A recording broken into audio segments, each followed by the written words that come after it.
Hi everybody, welcome back. Demi is not performing anything at the moment, so I thought I'd review and analyze vocally some of their recent performances, and I'll be starting with Dancing with the Devil live on the TikTok concert. I would first like to say that if you're a Demi vocal stan, you may have realized they were not in their best vocal shape on this show. Demi's voice sounded somewhat darker and constricted in some songs, such as Tell Me You Love Me.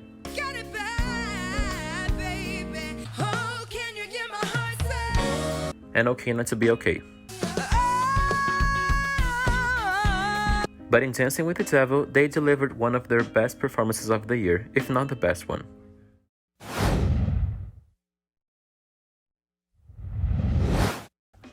In the verses, Demi is slightly using an airy tone for stylistic purposes.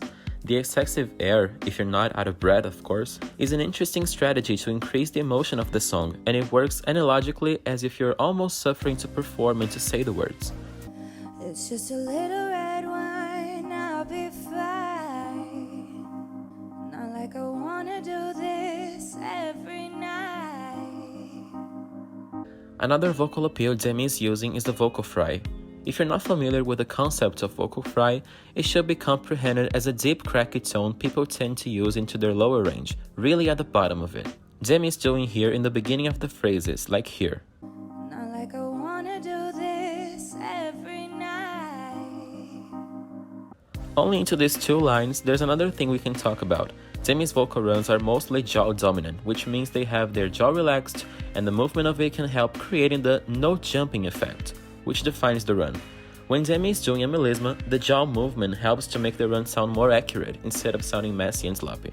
You can realize it has a huge difference in singing something like I'll be fine, which was a run so messy it's basically a glissando as it was almost sliding through the notes, and singing something like I'll be fine. As this other one, I was jumping quickly from one note to another. Demi's jaw movement helps them to jump throughout the notes easier. This one was a cute E flat 3, not their best one though. But in this performance and other Dancing with the Devil ones, this bottom note sounds strong and clean.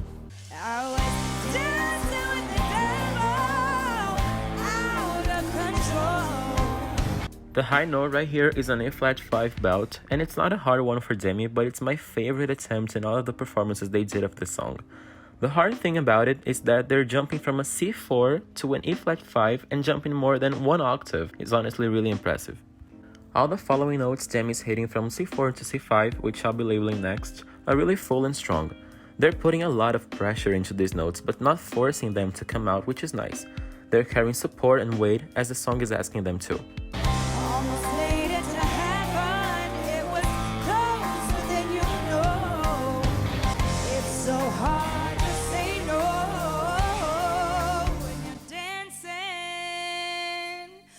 I don't know if you catch that, but this brief squeak glissando was a nice way to finish the sentence. Dancing with the devil.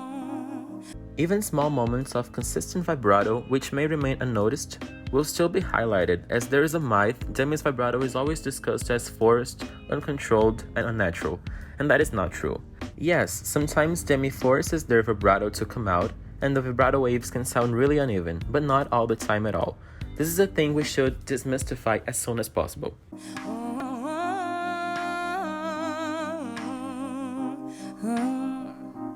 Here, even more than the first verse, Demi is modulating their tone to sound airier and even lighter compared to before. Demi is also doing a great job enunciating properly the words, even when the tone is light. It's just a little white line, I'll be fine. But soon that little white line is a little glass pie. I would like to quickly address Demi's sense of musicality and vocal creativity by changing these runs compared to the studio version.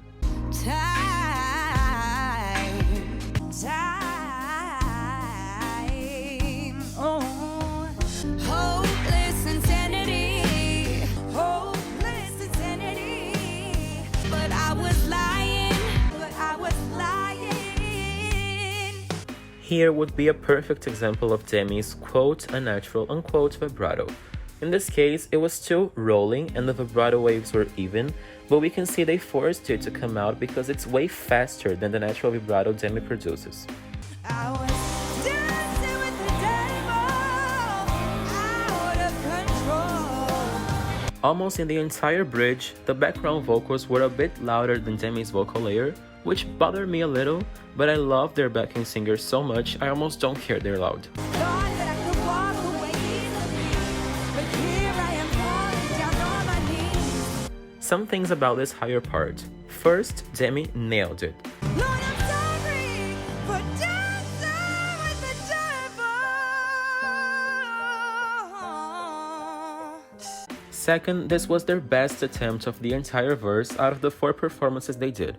The high notes were clearer, sounded easier to hit, Demi's neck was not excessively high all the time, so yeah, I'm gonna compare it to studio and with some live performances next. Also, their vibrato was unfortunately faster than usual. For dancing with the devil.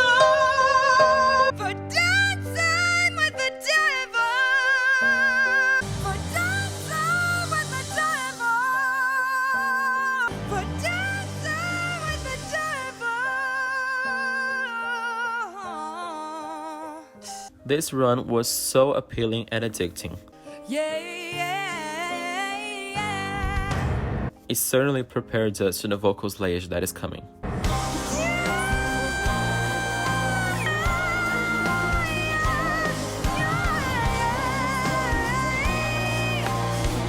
Okay, when I heard this the first time, I was actually speechless. This was the best sustained G5 in the song. The entire vocal is only equivalent to the Jimmy Fallon performance and that's it. In that one, the entire run was connected with no breath in between, but in this one, the notes were definitely clearer.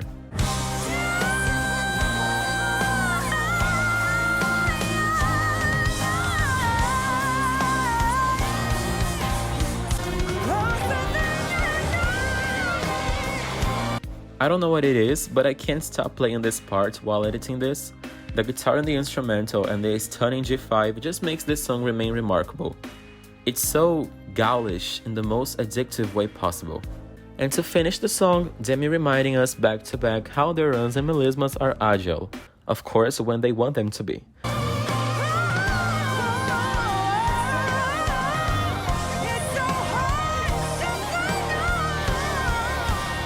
The way Demi dodges the phrases in the end with this run and the word no is a real nice way to finish all the high belting of the song without being abrupt about it. That was it for today, guys. College is really killing me, so videos are taking longer to be made, but I still hope you enjoy this one and you're still liking the content of the channel. Please like this one, subscribe and comment for more.